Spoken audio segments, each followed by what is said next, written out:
Queridos irmãos, dou graças a Deus por ser hoje, inesperadamente, o dia em que irei proclamar a sua palavra. Na esperança de que Ele estará junto conosco durante todo o tempo. Na esperança de que os nossos corações estarão preparados para absorver os seus ensinamentos. E na esperança de que todos nós reconheçamos neste Deus o nosso único, verdadeiro e suficiente Salvador. Amém? Gostaria de iniciar essa nossa conversa pedindo que vocês se cumprimentassem.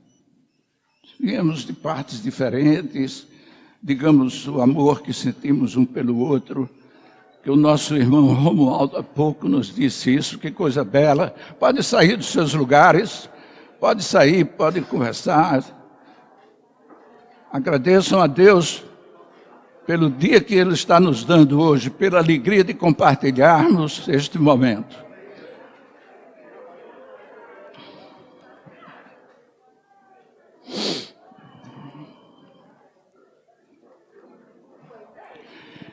Uma das características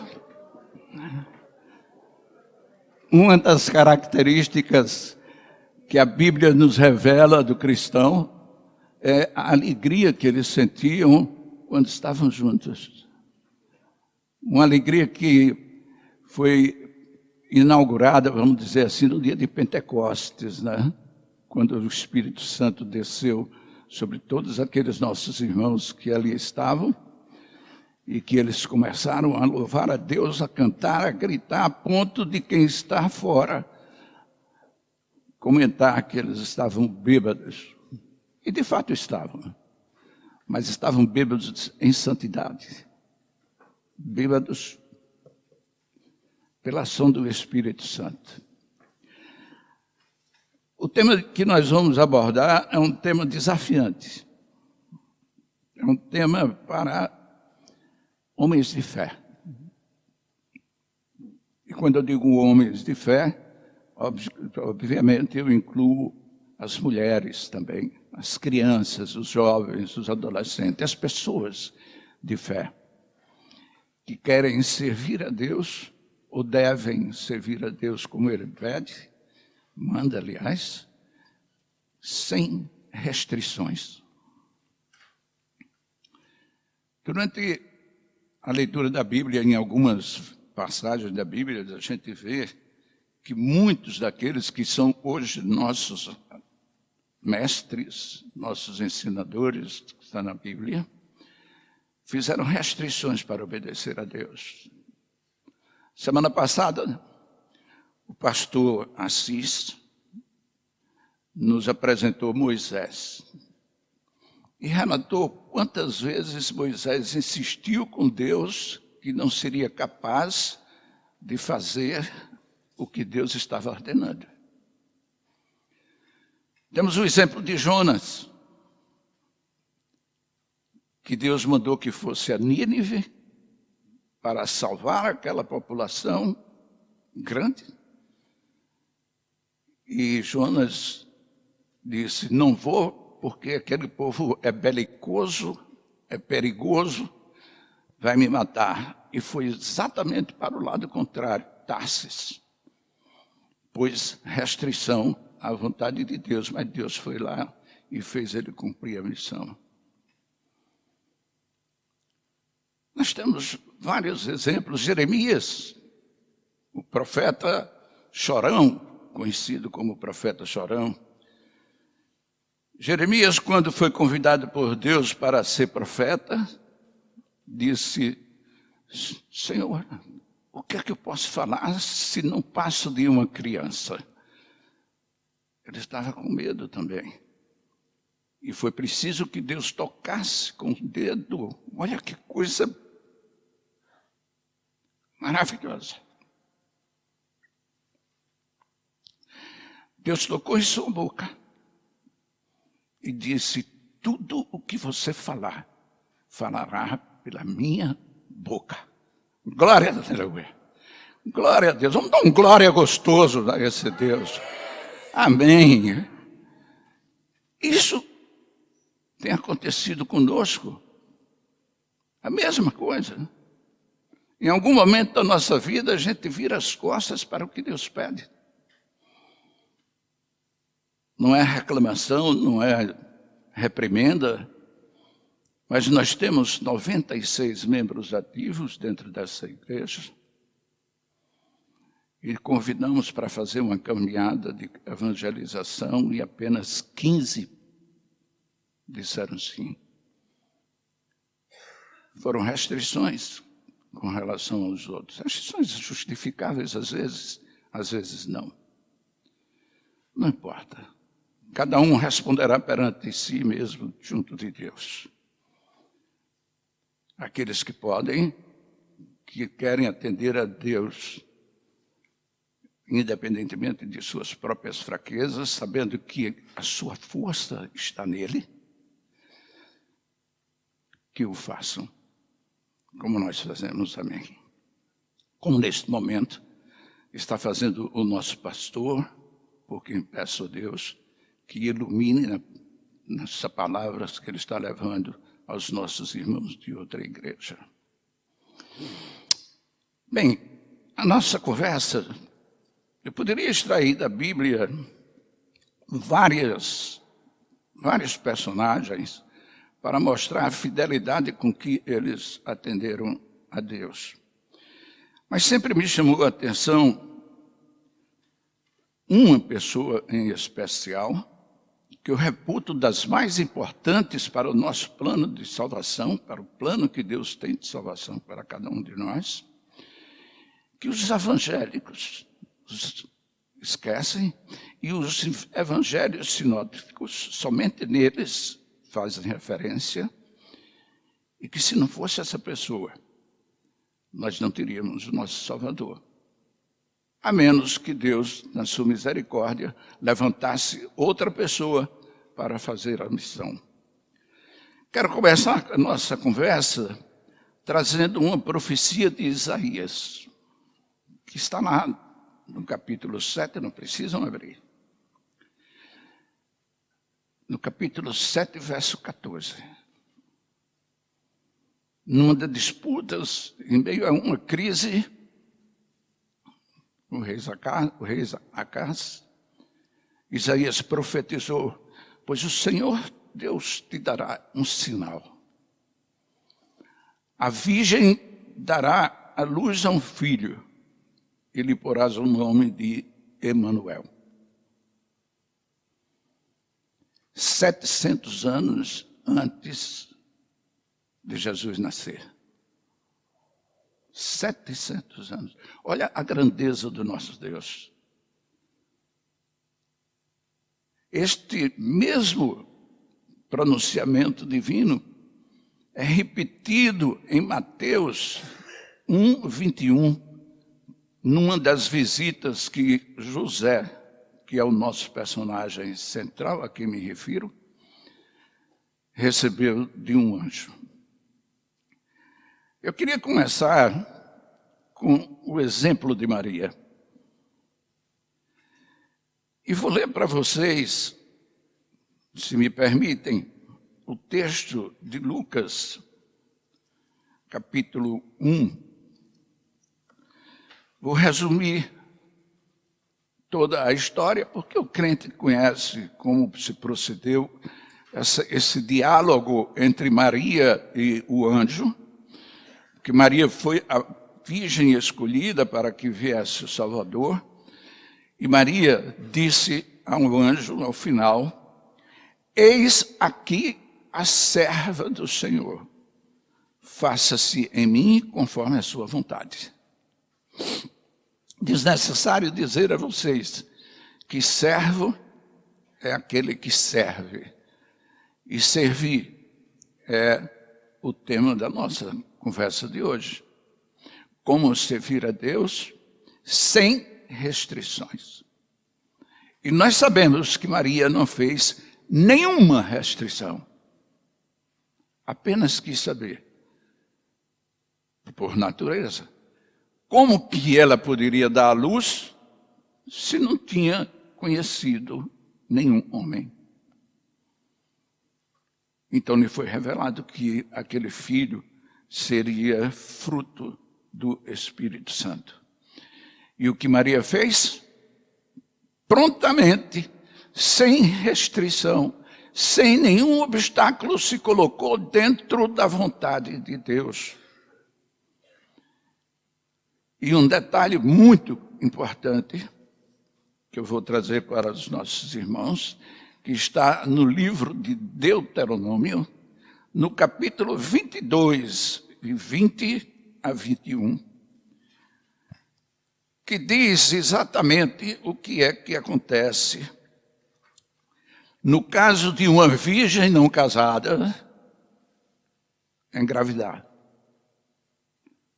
Eram leis mosaicas e eram cumpridas rigorosamente. Capítulo 22, 20. Porém, se isto for verdadeiro, isto é, que a virgindade não se achou, ou seja, se no casamento o marido descobrir que a mulher com quem casou não é virgem, então levarão a moça à casa do pai, à porta da casa do pai, e lá a matarão por apedrejamento. Olha, Isaías conhecia essa lei. No tempo dele, essa lei já estava escrita. Mas ele assim profetizou, e assim foi realizado 700 anos depois. E aquela virgem, que também conhecia essa sentença, não se opôs a que o plano de Deus se concretizasse, se colocou na vontade do próprio Pai, independentemente do risco que corria. Isso nos dá uma lição muito grande, porque ela estava colocando em risco a sua própria vida. Ela estava dando a sua vida pela vontade de Deus, pela realização da profecia, que ela certamente conhecia, porque todos os judeus estudavam as Escrituras desde cedo. Mas, e agora entra a pessoa, a figura de quem eu quero chamar a atenção, porque foi uma pessoa que os evangelistas, no meu entendimento, deixaram à margem dos grandes acontecimentos da nossa salvação. E foi uma pessoa íntegra, chamada de justo pela própria Escritura, que foi chamado em sonhos, para ser o pai adotivo terreno desse menino que estava já no ventre daquela mulher. O esposo, porque naquele tempo já estavam esposados, Maria e José, não coabitavam, porque era costume da época, só coabitavam depois. E o José tomou conhecimento de que ela estava grávida, portanto, note que a gravidez foi antes, não é? E em silêncio, para não difamá-la, para que ela não fosse apedrejada, para que ela não se cumprisse a sentença que está no livro de Deuteronômio, ele decidiu que iria desposá-la, mas divorciar-se em segredo. Chama a atenção dos meus irmãos e chama a atenção dos evangelistas que neste ato, neste pensamento, neste momento, José salvou o nosso Salvador. Amém?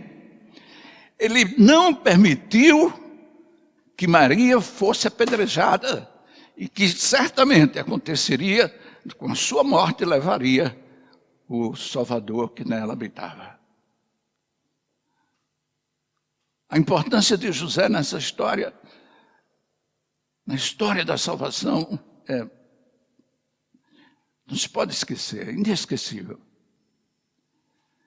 No primeiro sonho de José,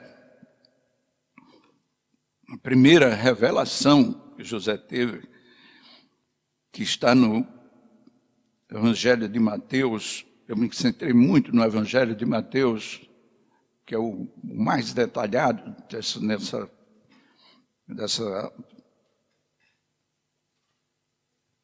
narrativa. O primeiro sonho está no versículo 20 do capítulo 1, e diz assim: e pensando nisso, então José, sendo justo, 19, e não querendo infamar, intentou deixá-la secretamente. O que eu acabei de falar. Senão, não vou fazer isso, eu sou um homem justo, e não vou dizer para a população que Maria não é virgem, que Maria está grávida. Embora, como ela não tinha tido relações, não tinha conhecido homem, virgem era, para a profecia ser cumprida. Mas José ignorava isso. Foi preciso que Deus enviasse também um anjo, mas em sonho, e não mais para conversar com José. Já há uma diferença entre as situações. E o anjo disse a José em sonho, e pensando isso ele, eis que em sonho lhe apareceu um anjo, certamente Gabriel, que era o anjo dos recados de Deus, gozava da intimidade de Deus mais que os demais. O anjo do Senhor lhe disse: José, filho de Davi, rama de Davi, não temas receber a Maria, tua mulher, porque o que nela está gerado é do Espírito Santo. Amém. E o que José fez? E continua o anjo no 21, e dará à luz um filho, e olha, a atualização da profecia de 700 anos atrás. E dará à luz um filho e chamará de Jesus, porque ele salvará o seu povo dos seus pecados. Aqui houve a troca. Na profecia chamada de Messias, Deus conosco, e aqui Jesus. Mas é a mesma coisa, a profecia estava ali, estava sendo cumprida. Demorou, mas chegou.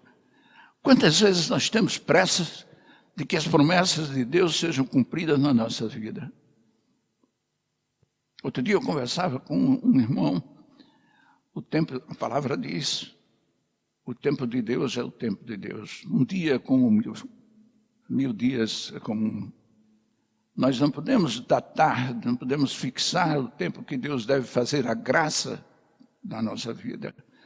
Nós temos que obedecer. Foi o que Maria fez e foi o que José fez. Neste primeiro sonho, diz aqui no versículo 24, despertando do sonho, fez José como o anjo lhe ordenara e recebeu a sua mulher. Estava ultrapassado o primeiro momento culminante. E com isso, com esse primeiro sonho, José começou a morar junto com Maria, mas sem coabitarem como marido e mulher, em respeito àquele fruto que lá estava, que não podia se misturar com sêmen humano, era divino. É como se o útero de Maria fosse o comportamento do próprio Deus, o compartimento do próprio Deus. Mas José não teve apenas um sonho. Ele teve um segundo sonho, que está em Mateus 12, 13, que quando Herodes tomou conhecimento de que estava nascendo o Messias, através dos magos, e ordenou que aqueles magos o dissessem quando isso tinha acontecido, e onde para que ele fosse adorar hipocritamente, porque na verdade ele queria permanecer como rei.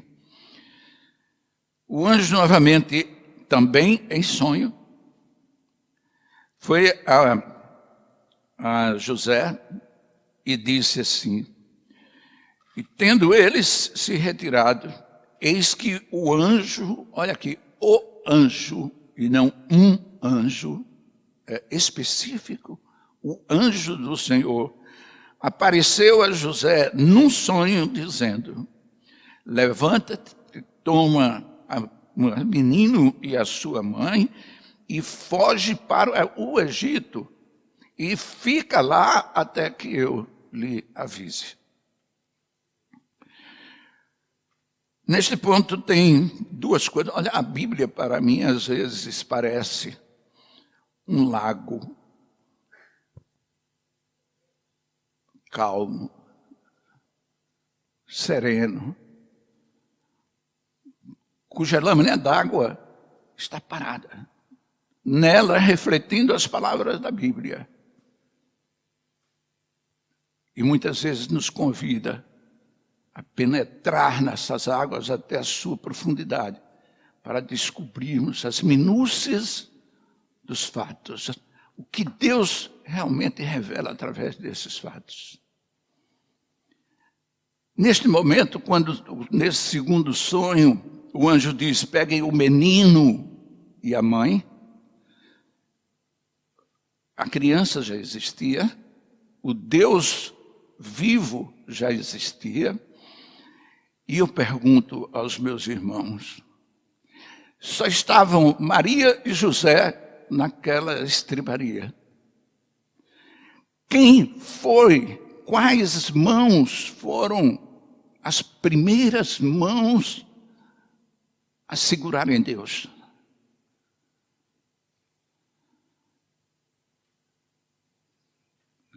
Eu respondo: José. José. Ele ajudou, certamente. Certamente ele ajudou Maria no parto. Ele foi o primeiro homem que pôs a mão, segurou aquele nascituro, Deus divino, e o limpou. Porquanto nós sabemos que da placenta vêm resíduos de sangue e tal. Foi José. José recebeu esse sonho e imediatamente se pôs a caminho do Egito, sem restrição. Lá no Egito, conforme o anjo tinha prometido, não estou dizendo nenhuma novidade para vocês, estou descendo a detalhes. Lá no Egito, morto Herodes, Deus manda novamente o anjo, no terceiro sonho de José. Em Mateus 2:19, que diz aqui: morto, porém, Herodes, eis que, novamente, o anjo, designadamente, o anjo do Senhor, apareceu num sonho a José do Egito e mandou que ele retornasse. E o que foi que José fez? Discutiu. Terceiro sonho. Sonho, só sonho. José retornou. Mas não retornou para a sua terra. Ele voltou para Nazaré, para que também se cumprisse as Escrituras. José, mais uma vez, obedeceu a Deus por conta de um sonho. E houve mais um outro sonho interessante. Quarto sonho, Mateus 2:22. E ouvindo que Arquelau reinava na Judéia em lugar de Herodes, seu pai receou ir para lá, mas avisado num sonho, agora por divina revelação. Supõe-se que as revelações dos anjos, os recados dos anjos também foram divinas revelação, mas aqui o evangelista define, caracteriza divina revelação, foi para as partes da Galiléia e chegou numa cidade de Nazaré. Queridos, é o momento de a gente perguntar, Deus falou com Jeremias, Deus falou com Moisés na sarça, Deus falou com Jonas, Deus falou com Josué, Deus falou com tanta gente de diversas formas. Mas com José, sempre falou em sonho. Diversas são as formas de Deus falar, e nesse momento quero refletir com vocês sobre isso.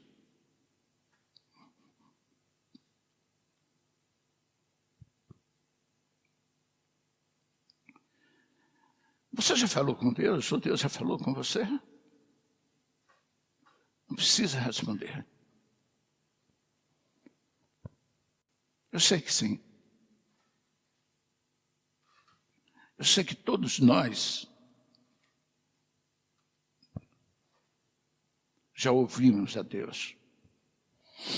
Crentes ou não crentes. Mas muitas vezes confundimos essa voz de Deus com a nossa própria vontade. Muitas vezes nos omitimos da ordem de Deus por não acreditarmos que é Ele que está nos falando. Olha, quão bom e suave é você ouvir a voz de Deus. Num sussurro, num aconselhamento, num culto, no meio da rua, numa canção, no louvor, no canto do pássaro, na natureza. Deus sempre estará a nos falar. Se não nos falasse, não estaríamos aqui. Um dia Deus disse, não foi você que me procurou, fui eu que procurei você, que busquei a você. Um dia Deus disse, me procura enquanto eu me deixo encontrar. Glória! Busquemos a esse Deus. Você me encontrará quando me procurar de todo o coração, de todo o entendimento, de toda a tua coragem. Você tem coragem de ser cristão? Eu lhe prometo um caminho espinhoso, eu lhe prometo um caminho estreito.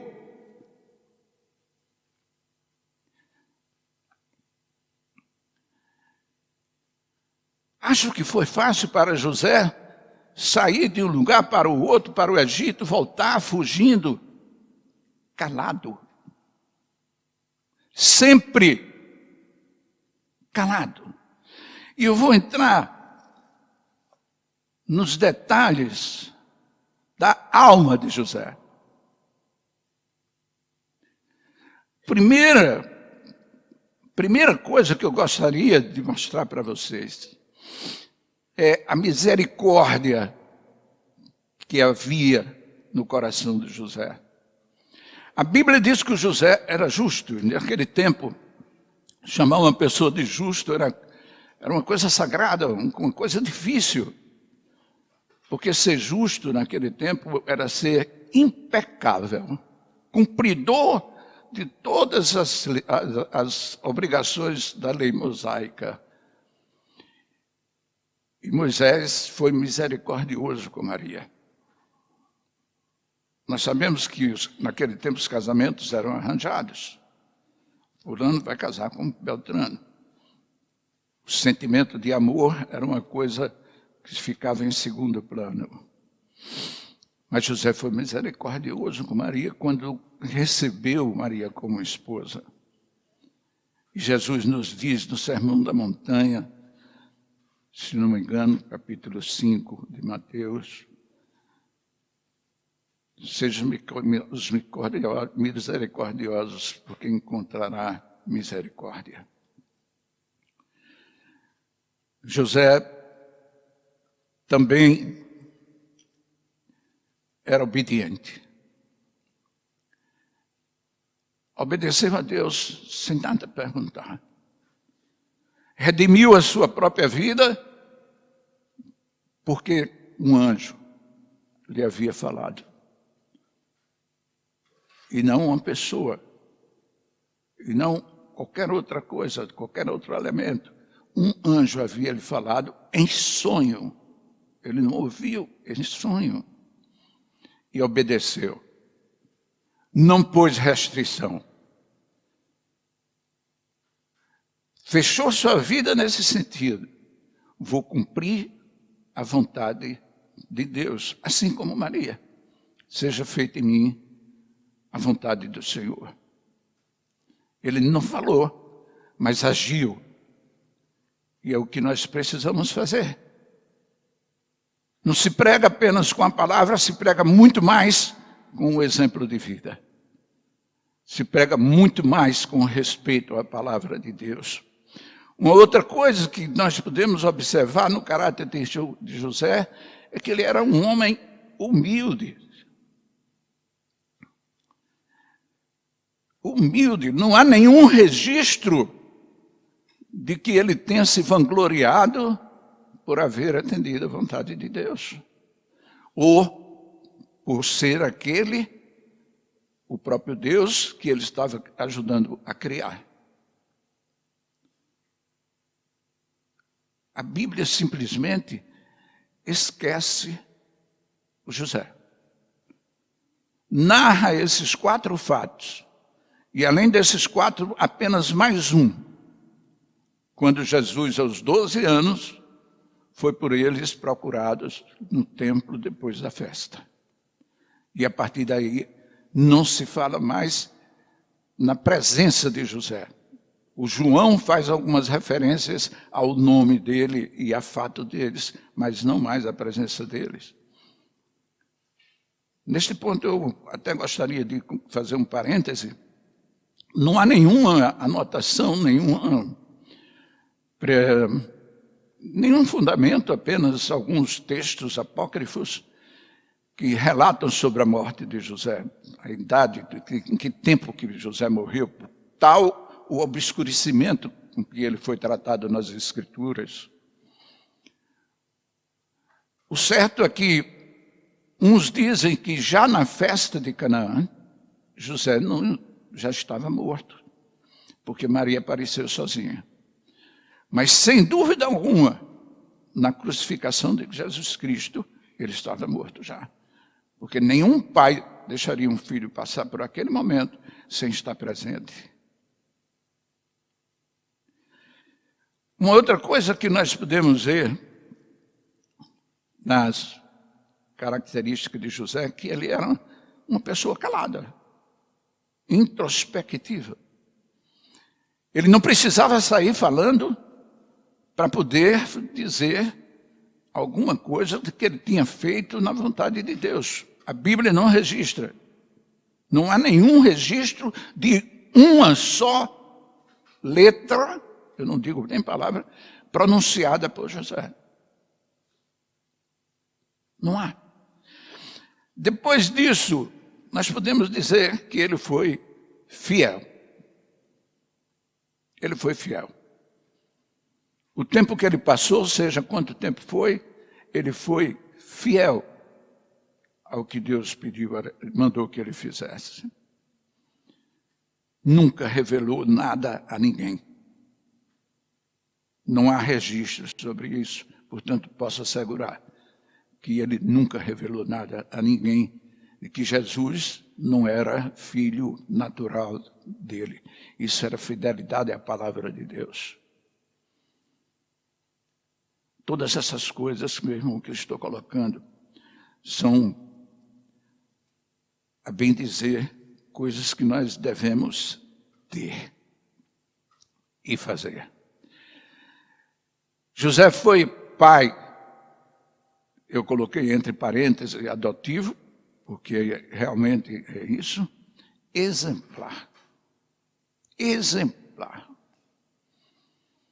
Embora não precisasse, porque ali estava Deus, já aos 12 anos se revelava conhecedor profundo das Escrituras, o que era raro, a ponto de assombrar os doutores da lei, de onde lhe vem tanto conhecimento. Não é esse o filho de José, o carpinteiro?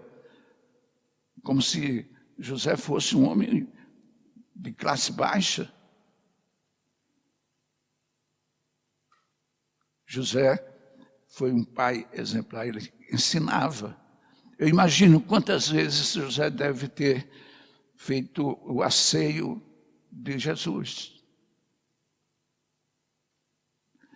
Quantas vezes ele deve ter dado exemplos a Jesus. E até lhe ensinou a profissão de carpinteiro, porque há um evangelista que diz, não é esse o carpinteiro Jesus, filho de José? A Escritura denuncia, esclarece que Jesus também exerceu o ofício de carpinteiro, o que era normal naquela época. O pai passar para o filho aquilo que ensinava. O criador de ovelhas era ali, o pastor era pastor, os filhos seguiam o que o pai fazia. Então José foi um pai exemplar. Quem for pai aqui, dá uma olhada para o teu passado. O evangelho não foi feito por uma história. O evangelho foi feito para confrontar. O evangelho não foi escrito. As escrituras não estão aqui para nós tomarmos conhecimento e irmos dormir com esse conhecimento. Estão aqui para transformarmos palavras em atos e ação.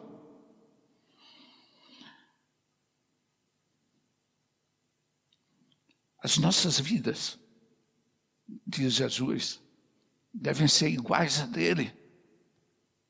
Sede santo como eu sou santo. Paulo diz, sejam imitadores de mim como eu sou de Cristo.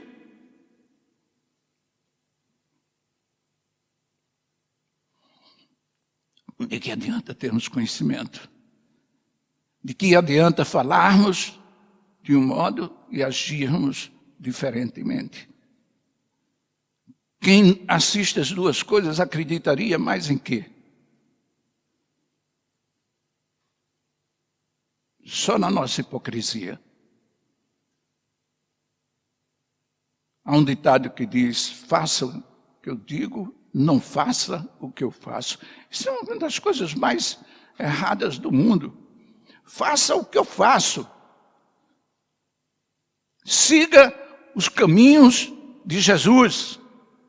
Coloque os seus pés no lugar das pegadas de Jesus, onde ele pisou.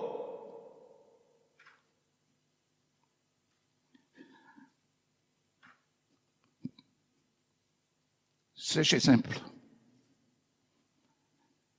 Seja exemplo. Não ponha dificuldades para fazer o que Deus quer.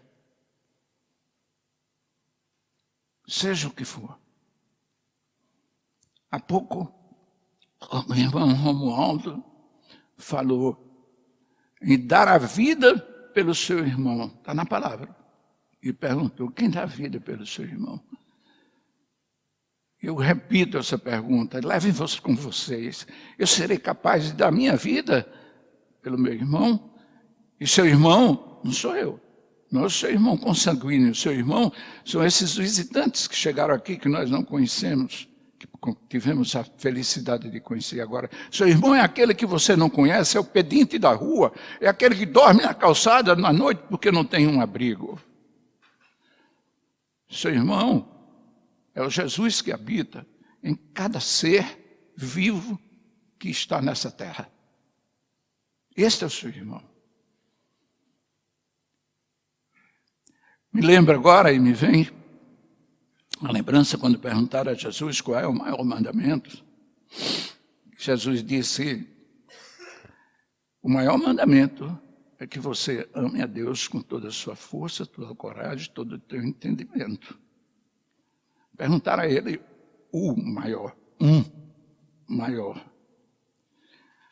E ele acrescentou um segundo. E o segundo é, obrigado. O segundo é, ame o seu irmão, completem. Não, completem para eu ouvir. Como assim mesmo? Vocês têm feito isso? Nós temos feito isso. Mas realmente estamos vivendo o Evangelho? Acabei de dizer, Evangelho não é para se escutar, para se guardar no coração. Evangelho é para se agir, para mostrar aos outros que Jesus vive em você, vive em mim.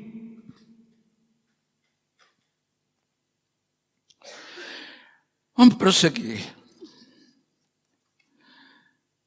Como eu já disse, José foi o primeiro homem a tocar no corpo do Jesus Deus, do nosso Deus vivo. E por fim, acho que é por fim, por enquanto,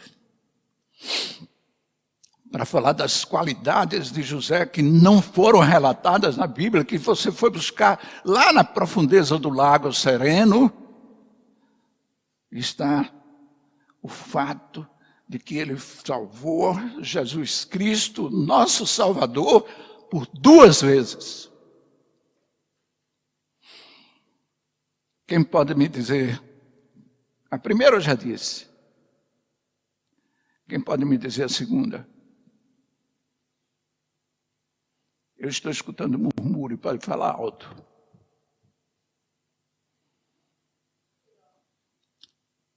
Não entendi.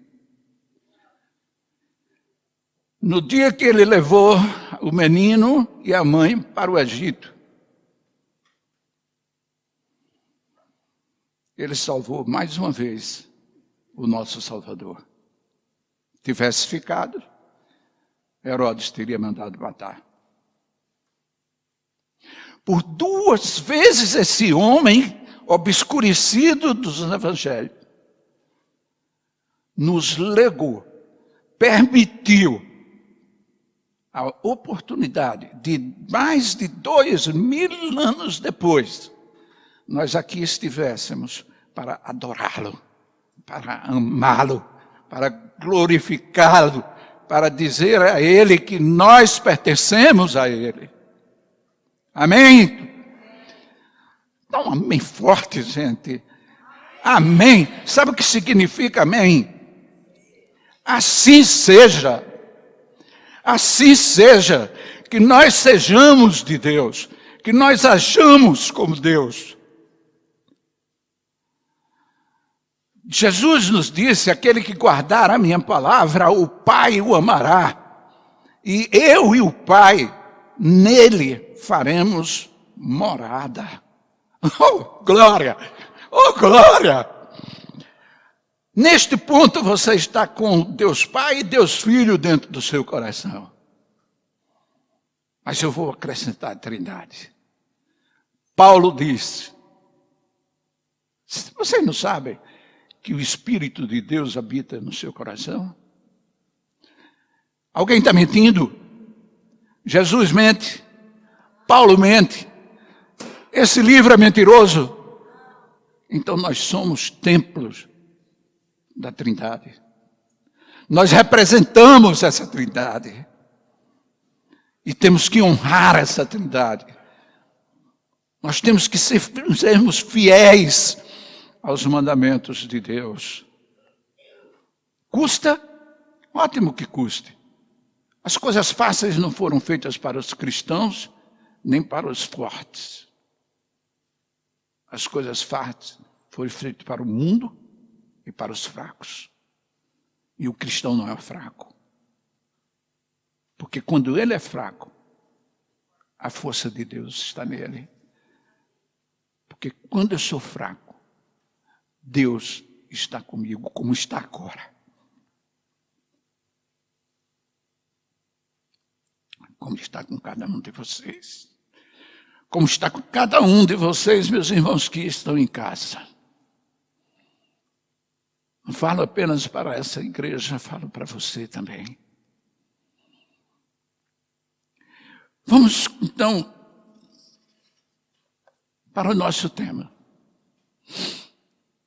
Como é que nós vamos servir a Deus sem restrições?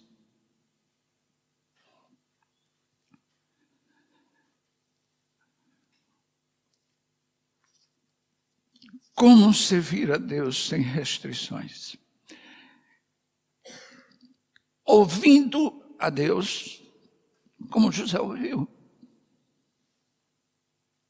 Sabe uma coisa que eu acho interessante? É que quando a gente pede alguma coisa aos nossos pais ou a alguém, a gente já tem o não. Concordam comigo? Já tem o não. Quando ouve a Deus, como José ouviu, nós temos que estar prontos para ouvirmos coisas de não.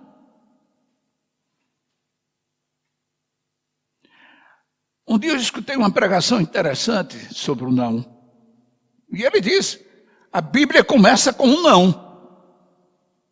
Está lá em Gênesis. Não comerás do fruto desta árvore.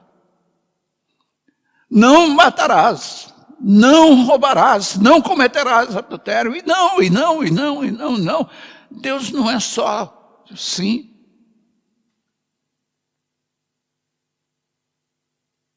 Romanos 8, 28.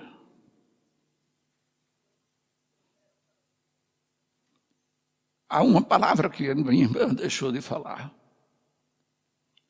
Conjuntamente. Pode verificar. Ou juntamente. Todas as coisas cooperam conjuntamente para o bem daqueles que amam Deus, segundo o seu propósito, etc.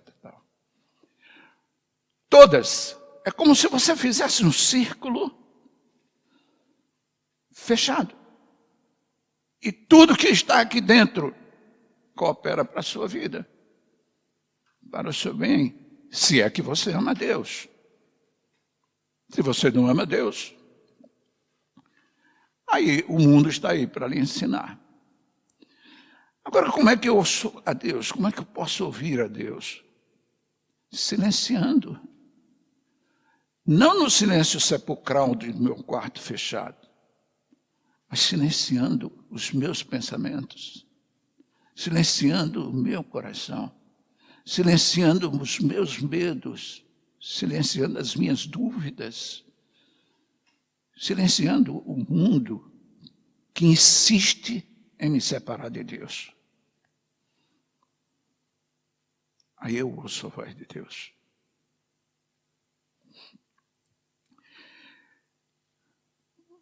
Vou pedir licença para vocês, para dar um testemunho meu, de uma das vezes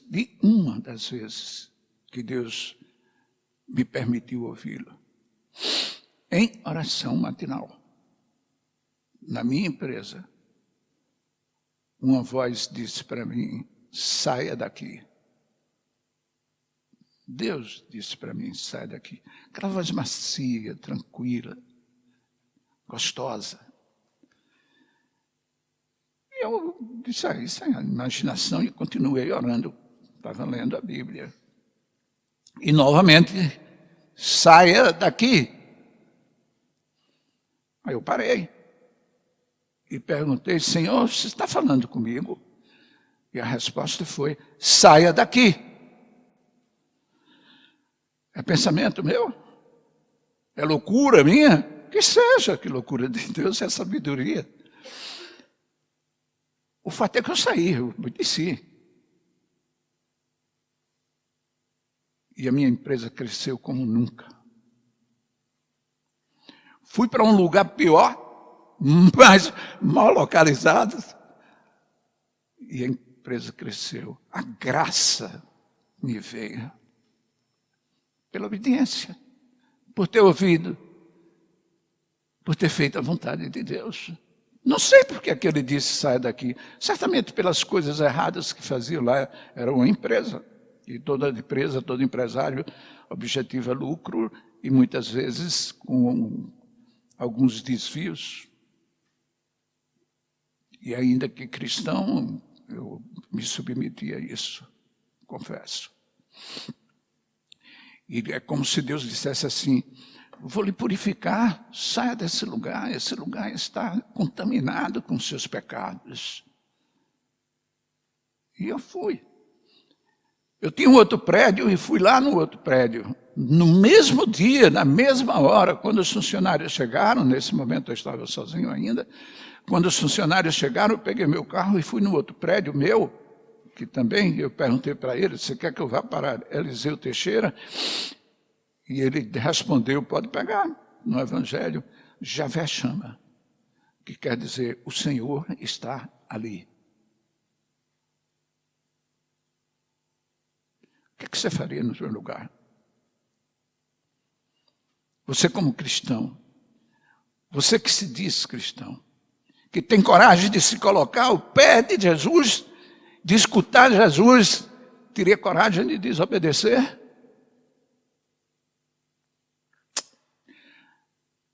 Mas a própria Escritura nos mostra as desgraças que ocorreram com várias pessoas que desobedeceram a Deus. A obediência, um dia disse o pastor Assis aqui, a obediência a Deus é como se fosse, ele não disse isso, ele ressaltou a importância da obediência, quem está dizendo, o resto sou eu. É como se você abrisse a comporta das graças de Deus para a sua vida. Sabe o que é que importa? Aquela trava que tranca as hidrelétricas, os tanques das hidrelétricas, quando ela levanta, que saca aquela enxurrada de água, arrebentando com tudo. É como acontece quando você obedece a Deus. Ai, que felicidade que ele fica. Que felicidade que Deus fica quando o filho obedece. O pai que está aqui fica feliz quando o filho obedece. Sim ou não? Você que é pequeno, que é pai, que é pecador, fica feliz, imagine nosso Deus, quando nós obedecemos a Ele. Também podemos servir sem objeções, sem restrições, discernindo a vontade de Deus, como José fez. Como Maria fez. Eu digo José, porque José não viu, José ouviu, e não ouviu assim como acordado, ele ouviu em sonho, e não foi através de Deus, foi através de anjo, que ele viu isso, mas ele discerniu no coração dele, que aquilo que ele estava ouvindo em sonho, ao acordar, ele discerniu que era exatamente a vontade do Senhor.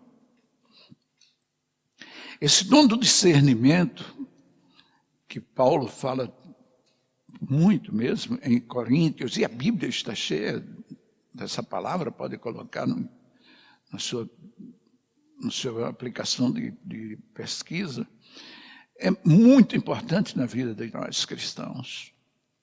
Sabe por quê? Porque muitas vezes a nossa vontade quer que seja a vontade de Deus. A gente quer que Deus atenda a nossa vontade. E com relutância, não raro, a gente vai aceitar a vontade de Deus. Precisamos ter muito cuidado com isso. Uma outra coisa que nós podemos fazer é acreditar, ter fé, que aquela é a vontade de Deus. Hebreus 11:1 parece, o fundamento da fé. Quem é que quer completar? É acreditar. Por que é que vocês não falam alto? É a máscara? Pode baixar e falar. Pois é, o fundamento da fé, eu vou para a segunda parte. É ter prova do que não se vê. É o que José fez. Ou não é? Ele recebeu aquela revelação como prova do que ele não viu. Ele não viu a concepção divinal de Maria. Mas ele acreditou nela. E é isso que Deus quer de nós, que nós tenhamos fé. Lá Jesus está dizendo, se a sua fé for do tamanho do grão de mostarda. Você conhece o grão de mostarda? É uma coisa quase imperceptível. Se você tiver uma fé deste tamanho, você remove montanhas. Jesus diz, vocês se admiram tanto das coisas que eu faço, mas vocês poderão fazer coisas maiores do que essa. Foi pela fé que nós fizemos, o Pedro, Paulo, fizeram tantos milagres também. Eu lembro que Pedro estava em Jope e recebeu uma visão de um pano que vinha com alguns frutos proibidos para ele naquela época, e Deus dizia assim, toma desses frutos e comem. E ele dizia, não, aquilo que não é sagrado, aquilo que é impuro, eu não posso pegar. E Jesus disse, e Deus disse a ele, não torne você impuro aquilo que eu purifiquei. O que por 3 vezes. Era sinal de que 3 pessoas estranhas estavam vindo buscar Pedro para ir pregar para as outras pessoas. Você já foi convidado para pregar para outras pessoas? Nós somos agentes desses evangelhos. Gente, nós não somos cristãos de banco. Nós não somos para ficar sentados nesse banco escutando outra pessoa falar. Nós somos para colocar essas palavras em vida. Transformar o que está aqui inerte em vigor para a salvação dos outros. Porque nós já estamos salvos, graças a Deus. E devemos ter conosco a missão de levarmos mais pessoas conosco. Entregarmos a Jesus Cristo de coração e alma. Tome, Senhor, eu te ofereço mais uma vida. Ide pelo mundo e pregai o Evangelho para todas as criaturas. Quem acreditar será salvo. É a nossa missão, grande comissão que Deus nos deu. Está lá. Está lá. Isso não é um pedido, é uma ordem. Nós temos que fazer. Confiar em Deus é quase consequência da fé. Se eu tenho fé de que aquilo que Deus está me fazendo, ainda que Ele diga, pule desse despenhadeiro aqui, eu tenho a discernimento de que é Ele que está dizendo, eu confio na palavra dEle. Maria confiou. Maria não perguntou, e se eu morrer? José confiou e nos legou o Cristo Salvador. Muitos confiaram. Josué confiou, botou o pé, mandou o sacerdote entrar no Rio Jordão, o Mar Vermelho abriu. Muita gente confiou em Deus e não se arrependeu por isso. Nós devemos confiar em Deus. Ter absoluta confiança em Deus. E não é meia confiança. A meia confiança, cara, se eu acredito, se eu ver, eu vou acreditar. Essa não é. Essa Deus vira as costas, vai embora. Você não está dentro do meu plano. Vai esperar que você seja puro, sincero de coração para acreditar nele. Então, principalmente, obedecendo. Eu quero ver se algum de nós tem coragem de, sabendo que é uma ordem de Deus, desobedecer. Se tem alguém aqui, levante a mão, por favor. Pois é. A obediência a Deus é uma das coisas que mais lhe agrada. O louvor, a honra. A minha honra não dou a ninguém, está lá na palavra. E a obediência.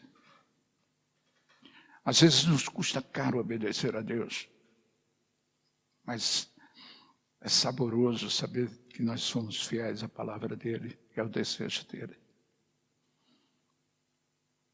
Às vezes nós queremos tanto alguma coisa, e no fim, vemos que aquilo não nos traz nada. Eu lembro de uma pessoa que no Brasil ganhou a loteria federal, essa mesma loteria que tem aqui, ganhou uma fábula. Ele era paraplégico, comprou fazendas, comprou etc. E tal. Naturalmente que ele, quando apostou, pedia para ganhar aquela fortuna e ganhou. e ganhou a morte também. Por conta do dinheiro, ele foi assassinado pela própria mulher. E aí? Se nós estivermos dentro do plano de Deus, nada, nenhuma bala, nenhuma arma forjada contra nós nos atingirá, diz a palavra. Você acredita nisso? Diz amém. Nenhuma arma forjada contra aqueles que são fiéis a Deus, que obedecem a Deus, o atingirá. 1000 cairão ao seu lado, 10.000 do outro lado, mas você não será atingido. Glória a Jesus. Glória a Deus. Dá um glória bem gostoso para esse Deus. No tempo de Isaías,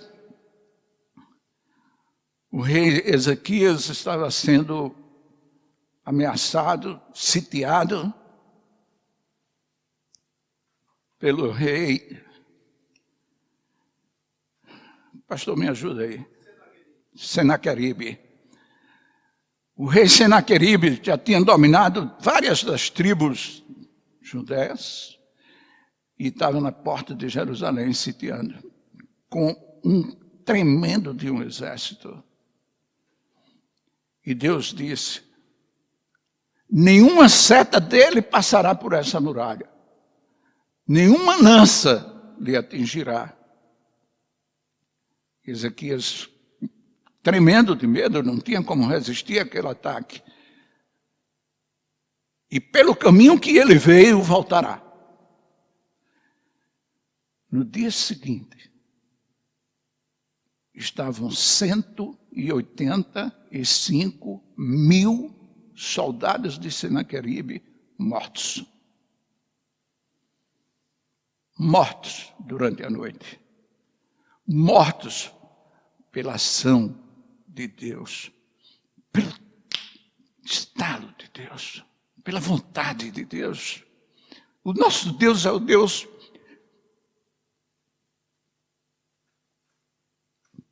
do impossível, que tudo pode, que tudo faz, principalmente naqueles que a Ele se entregam. Vou tentar concluir. Trouxe para vocês um texto de Deuteronômio, que está aí, mas que eu vou ler para vocês. E será que, se diligentemente obedecerdes a meus mandamentos que hoje te ordeno, de amar o Senhor, primeiro mandamento, teu Deus, e de o servir de todo o teu coração e de toda a tua alma. Vamos voltar para diligentemente, ou seja, perficientemente, com todo vigor, com toda a coragem, com toda a verdade, com diligência. Você me amar, me servir de todo o teu coração, de toda a tua alma, eu lhe prometo que darei a chuva da tua terra a seu tempo. Ou seja, não lhe faltará colheita. Eu farei chover no seu tempo, na sua terra.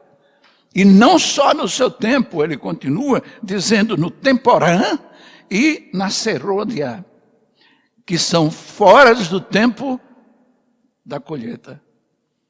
A fruta temporã, vocês, quem é agricultor, e aqui deve ter alguns, sabem disso. Farei para que recolhas o teu grão, o teu mosto e o teu azeite, ou seja, que nada falte no seu celeiro. Amém! Amém! Duas condições para recebermos essa promessa. Não vem de graça. Exige que você dê o primeiro passo também. Qual é? Ame o seu Senhor e de todo o coração o sirva. Esteja a seu serviço e não à sua conveniência. Essa é a grande questão de nós, irmãos. Nós queremos a nossa conveniência. Nós queremos que as coisas sejam feitas sobre nós, sobre a nossa vontade. Mas Deus diz que é a vontade dEle. A vontade dEle deve imperar na nossa vida, deve ser uma coisa sempre ali. Eu vou ao cinema, eu pergunto a Deus se devo ir. Sabe por quê? Porque eu posso ser atropelado. Eu posso ser assaltado. Eu posso me sentir mal. Eu quero comprar um objeto, uma casa, um carro. Não, tem que estar dentro da vontade de Deus, porque não adianta, se estiver na minha, eu corro o risco de não dar certo. Compreende? Ou me fiz compreender? Deus é soberano. Sobre as nossas vidas, se formos fiéis, Deus é soberano. E amém que seja. Eu posso continuar por mais 5 minutos? Sim ou não? Muito obrigado. Eu quero falar de outro José, que também foi importante na vida de Jesus. E que também pouco se fala no Evangelho. Aquele que veio da cidade de Arimateia.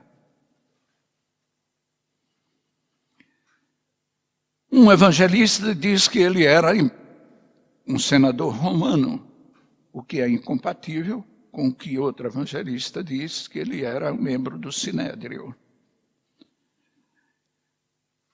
Eu tendo mais por acreditar que ele seja membro do Sinédrio, porque há uma referência em que ele foi contrário à condenação de Jesus Cristo. E não há nenhuma referência que Jesus tenha sido julgado pelo Império Romano. José de Arimateia foi uma pessoa muito importante. Muito importante. Ele foi, e tinha poderes para isso, tinha proximidade para isso, foi a Pilatos e pediu o corpo de Jesus Cristo. Ponto 1. José de Arimateia tinha medo de dizer que era discípulo de Jesus Cristo. Era rico, muito rico, e tinha medo de dizer que era discípulo de Jesus Cristo. Mas nesse momento o medo foi embora. Muitos de nós às vezes nos escondemos e não queremos que saibam que nós somos seguidores de Cristo. Eu faço questão de que todos saibam que sou.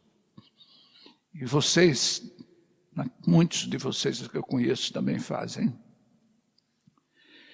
José de Arimateia retirou o corpo de Cristo e junto com Nicodemos, que vocês também conhecem, aquele que procurou Jesus às escuras, que também era discípulo de Cristo, oculto, com medo, porque pertencia ao Sinédrio, junto com Nicodemos, eles limparam o corpo de Cristo. Nicodemos, inclusive, levou 5 quilos de hemorroias e daqueles ungüentos que os judeus colocavam nos corpos dos cadáveres. E eles dois limparam, enrolaram o corpo de Cristo e sepultaram. Dá para imaginar que se eles fizeram isso às escondidas? Não. Não. Porque eles tinham que fazer rápido, por causa da lei mosaica, que ninguém podia fazer nada no sábado, e por causa da profecia que Jesus teria que ressuscitar o 3º dia.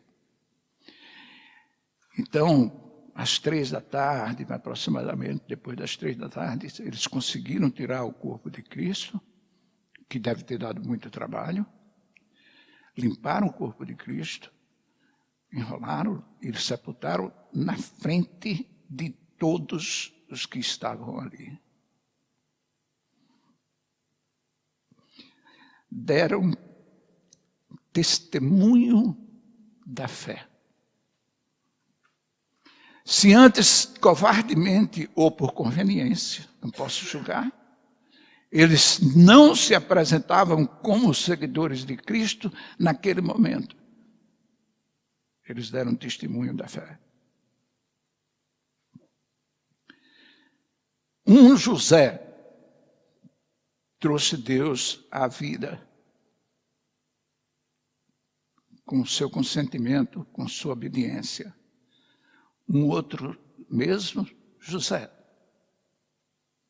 levou Cristo para a sepultura, de onde ele saiu vencendo a morte, para a glória, para a ressurreição e para estar hoje aqui conosco. Onde dois ou mais estiverem reunidos em meu nome, eu aí estarei. Meus irmãos, era tudo o que Deus pediu. Eu digo melhor, mandou que eu lhes falasse. E como ele mesmo diz, as minhas palavras não voltam para mim sem produzir o efeito para o qual eu destinei.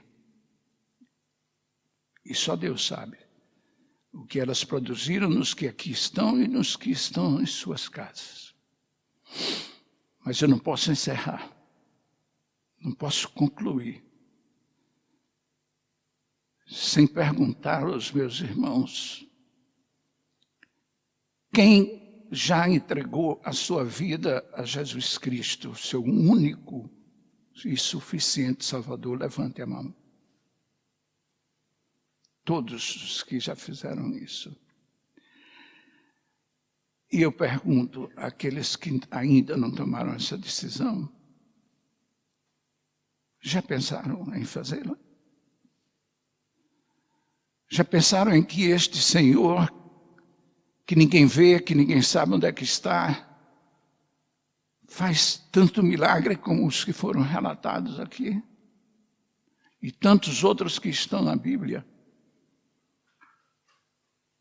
que trouxeram vocês para esse lugar. Não pense que foi convite de ninguém. Foi o próprio Deus que trouxe vocês. E Ele tem propósito para a vida de vocês. E eu pergunto a vocês, vocês querem receber esse Jesus como seu único e suficiente Salvador? Se sim, se sentir no seu coração que é esta vontade de Deus para a sua vida, levante sua mão. Glória a Deus, minha irmã. Glória a Deus, minha irmã. Louvado seja Deus. Mais alguém? Eu vou pedir, minha irmã, que se lhe for possível, se o seu coração pedir, que a minha irmã se levante, para que todos nós possamos orar por si. E vou pedir a todas as pessoas que fechem os seus olhos. Todos os demais, eu volto a perguntar, tem mais alguém? Eu sei que tem mais alguém que pode querer entregar sua vida a Jesus. Não tenham medo, não tenham um constrangimento.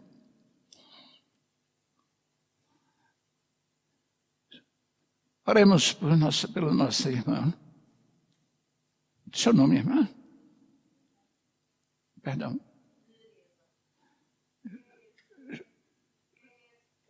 Pode tirar a máscara. Juliana. Tereza, que diferença. Agora eu escutei, Tereza. Muito bem, vamos orar por Tereza, para que esta posição, essa decisão que ela tomou, seja uma decisão permanente, seja uma decisão consciente, uma decisão que Deus tenha acolhido com muito, muito sabor, com muita alegria. Senhor Deus, nós te agradecemos por esta alma, por Tereza, que neste momento confessa que você é o único e suficiente Salvador da vida dela. Te agradecemos por todos aqueles que já no passado e que aqui estão, também já optaram por entregar a si. E mais, nós te agradecemos por todos aqueles que ainda não te conhecem, mas que estão separados, destacados, que estão prontos para aceitar esse seu convite. Que as nossas vidas sejam sempre sedimentadas na sua palavra. Que não deixemos, Senhor, escapar nenhum dos seus ensinamentos e nenhum dos seus preceitos. Que sejamos fiéis, corajosos, combatentes. Que sejamos como o seu Filho Jesus, que não temeu a morte, que derramou o seu sangue e com ele redimiu os nossos pecados, que com sua vida salvou a nossa. Em nome de Jesus, amém. Obrigado, minha irmã. Obrigado a vocês. Fiquem com Deus. Que Deus abençoe a semana de todos vocês. E a minha também. Não é? As nossas famílias, todos os nossos parentes. Em nome de Deus. Para encerrar, podemos dar glória a Deus bem vigoroso, com todo o nosso coração. Glória a Deus. Aleluia.